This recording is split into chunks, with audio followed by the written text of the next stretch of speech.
the show me something draft. Who is it that we expect, need, want to step up and do what it takes to help his team, in this case, not just get a win, but advance to a conference championship game? Peter, you get the first pick. Mike, my first pick in this draft is going to be the Green Bay Packers. I just think right now they're playing at home, and all I would want to do is I would want their defense as a collective group to show me something, because they should be able to hold the Los Angeles Rams to 14 or less, and there's no way they think that Aaron Rodgers won't score in the 20s. So to me, show me something, the Green Bay Packers defense as a whole. Now, I would be remiss if I don't point out that Chris Sims pulls this from time to time, and my response is, you can't say the whole team. You got to give us somebody. Give me somebody. Somebody on the defense. Jair Alexander. Because here's what is going to happen in this game. At some point, Jared Goff is going to have to throw the ball downfield. And to me, Jair Alexander, he came within this much of me voting for him for All-Pro. He's the best unknown defensive back in the NFL. And I would say, Jair Alexander, show me something, pick off a ball, help win this game. All right, I'm going to go with Tom Brady because, look, this is what he wanted. This is why he left. This is why he picked the Buccaneers. He could go anywhere he chose. He found a spot where he thought he could go in and compete for a championship right away. He wants to stick it to Bill Belichick. He wants to show he can win without him. Getting to the round of 8, Getting to the Final Four, And maybe if you get to the Final Four, you punch your ticket to the Super Bowl. And this is Tom Brady rectifying Week 1, rectifying Week 9 when they got rectified by the Saints 38-3. This is his chance to go into the Superdome, death blow to Drew Brees' career. Sorry, but that's part of the motivation.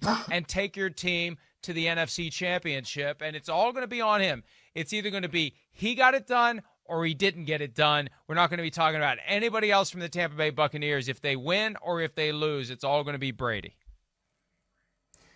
Show me something, Patrick Mahomes.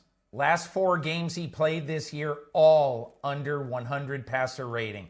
And everybody's going to say, well, big deal. Well, Patrick Mahomes, 2/3 of the games in his career, he's been over 100, even going back to, early on in his career.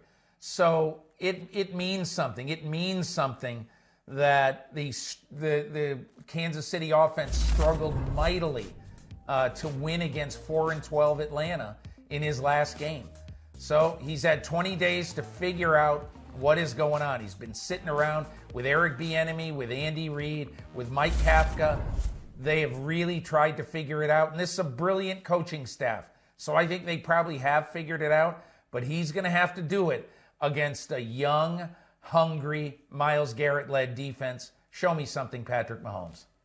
Show me something, Devante Adams, the Packers receiver, likely will be covered extensively, if not exclusively, by Rams cornerback Jalen Ramsey. You got to get open, or if you're not open and Aaron Rodgers tries to thread the needle, you got to make the catch. But the Packers' chances of winning this game will be dramatically enhanced by the ability of Devante Adams to get open, catch the ball, get some yards after the catch, score a touchdown or 2.